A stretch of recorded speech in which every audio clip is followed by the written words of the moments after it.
శ్రీ సాంబ సదాశివ మహాదేవ సేవా సమితి వారు ముముక్షు భవన్ కాశీ క్షేత్రంలో లోక కళ్యాణార్థం 4/11/2024 నుంచి 13/11/2024 వరకు నిర్వహించినటువంటి కాశీక్షేత్ర వైభవం ప్రవచనాలు, శివపదం కచేరి, శ్రీ కోటి పార్థివ లింగ శివలింగార్చన, నిమజ్జన మహోత్సవం, నూతన సహస్రలింగేశ్వర దేవాలయం నిర్మాణం, విగ్రహ ప్రతిష్ఠ మహోత్సవములు జరిగిన శుభ సందర్భంగా బ్రహ్మశ్రీ సాంవేదం షణ్ముఖ శర్మ గురువు గారికి సభక్తిగా సమర్పించు శివతత్వ జ్ఞాన విభూషణ అనేటువంటి పేరును సమర్పించుకుంటున్నాం సవినయంతో.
వీరు మన దేవాలయానికి నాగబడిగ సుమారు 5 లక్షల రూపాయలతోటి అసలు మాకు ఒక్కసారే పరిచయము. వాట్సాప్లో పెట్టితే అయ్యా నేను ఇప్పిస్తాను, ఎంత ఖర్చు అవుతుందంటే 5 లక్షలు అంటే 5 లక్షలు ఒకటే రోజులో 5 లక్షలు ఇచ్చేసేసి తెల్లారి కొట్టించింది. అసలు నేను 90% నేను అనుకున్న నాడు డబ్బులు ఇవ్వలే, బతిలాడితే కూడా ఎవరు ముందుకు రాలే. కానీ నాకు ఈరోజు అక్కర్లేదంటే డబ్బులు ఇస్తామంటున్నారు. ఆ భగవంతుడు, ఆ శివుడి అనుగ్రహమే నేను అనుకుంటానయ్యా.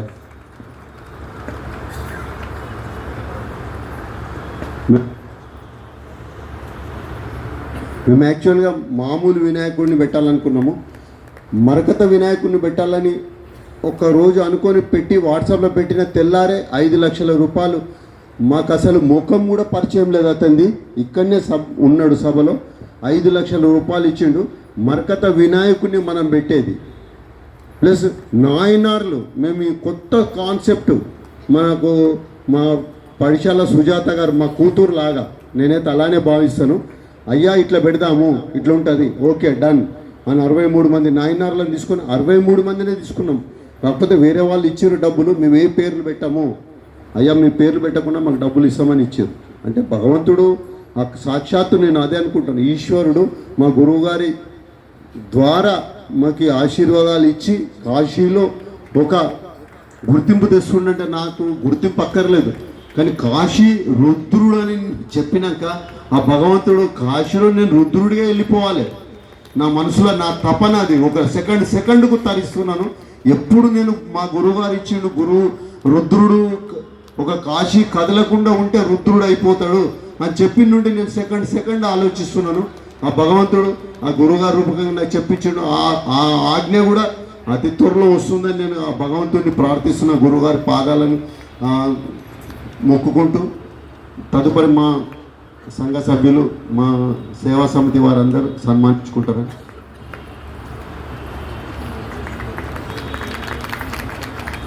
అయ్యా నరసింహారెడ్డి గారు పైకి రావాలి. ప్రకాష్ గుప్తా గారు మిర్యాల కూడా ఉంటే స్టేజ్ పైకి రావాలి దయచేసి.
గురువుగారికి ఇండోనేషియా యూనివర్సిటీ వారు ఉగ్రసేన్ అనే బిరుదును ప్రసాదించారు. ఈసారి కార్తీక మాసంలో మా అదృష్టం మా సాంబ సదాశివ మహాదేవ సేవా సమితి తరపున శివతత్వ జ్ఞాన విభూషణ బిరుదును మా తరపున కమిటీ సభ్యుల తరపున ప్రదానం చేయడం జరిగింది. అది మా అదృష్టంగా భావిస్తున్నాం.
గంప అనురాధ గారు.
శ్రీ సాంబశివ హరహరమహాదేవ మాకు సహకరించిన ప్రతి భక్తులకు గురుదేవులకు పాదాభివందనాలతో కాశీ మహత్యం కార్యక్రమము ముగింపు. కార్యక్రమం ఇంతటితో ముగుస్తుంది. అందరు ప్రసాదాలు స్వీకరించాలి. అక్కడ మా దగ్గర ఏ పొరపాట్లన్నా క్షమించాలి. గురుదేవులు అమ్మగారు, అయ్యగారు, సోమయాజులు పెద్ద గారు, నిత్య అగ్నోత్రి అక్కడ గురువుగారు, వీరందరి ఆధ్వర్యాన ఇంతటి కార్యక్రమం జరగడము మాకైతే ఎన్నో జన్మల పుణ్యఫలము. గురుదేవులు పెద్దలు అందరికీ పేరు పేరున పాదాభివందనాలతో ఈ కార్యక్రమాన్ని ముగిస్తుంది. రేపు 8 గంటల నుండి అమ్మగారు ఒక్క సెకండ్. ఇంత కాశీ క్షేత్రంలో గురువుల పక్కన కూర్చునే అదృష్టం నాకు కలిగిందంటే ఆ సాంబ సదాశివుడి అనుగ్రహమే. దేహ రూపంలో చూడాలి అంటే వీరి అనుగ్రహంగా ప్రస్తుతం అవి భాషిస్తుంది. ఇంతకు మించి మాట్లాడితే సభని ఇంకాస్త ఇబ్బంది అవుతుంది. కనుక ఆ సాంబ సదాశివుడి అనుగ్రహం సర్వకాల సర్వావస్థలందు మా దంపతుల మీద, మా కుటుంబం మీద ఉండాలని, గురు అనుగ్రహం, గురు దృష్టి ఎల్లవేళలా మా మీద ప్రసరించాలని, ఆ కాశీ విశ్వేశ్వర అనుగ్రహం మీ అందరి కృపా కటాక్ష వీక్షణాలతో మా మీద ఎల్లప్పుడూ ప్రసరించాలని మనస్ఫూర్తిగా కోరుకుంటూ ఈ కుటుంబానికి అంతటినీ ఆ విశ్వేశ్వరుడు రక్షించాలని తలుస్తూ స్వస్తి. రేపు ఉదయం 8 గంటల నుండి నిమజ్జనము. ఈ కార్యక్రమము లింగాలు చేయడము ఇవన్నీ ఒకెత్తు, కానీ ఆ శివుణ్ణి గంగలో నిమజ్జనం చేయడము, అలా కలపడము అది మహత్తర కార్యక్రమము. ఎందరో లింగాలు పెట్టి గుళ్ళు కట్టిరు, అవన్నీ మా గురుగారు అదంతా వద్దు, నిమజ్జనంతో పరిపూర్ణమైన ఫలితం అన్నాడు. కాబట్టి మేము ఆ నిమజ్జనమును ఉదయం 8 గంటలకు స్టార్ట్ అవుతుంది. దయచేసి ప్రతి ఒక్కరు వచ్చి చాతనైనన్ని లింగాలను తీసుకెళ్ళి నిమజ్జనం చేయండి. మేము వ్యవస్థ అంతా అరేంజ్ చేసినాము. అక్కడ గంగల అక్కడ ఉండి చేసుకోవచ్చు, ఇక్కడికి సేవ చేసుకోవచ్చు. మీకు ఆ అవకాశాన్ని ప్రతి ఒక్కరికి రావాలి, ప్రతి ఒక్కరికి రండి, ఆ కార్యక్రమాన్ని వినియోగించుకోవాలని సాంబ సదాశివ సేవా సమితి ద్వారా నేను విన్నవించుకుంటున్నాను.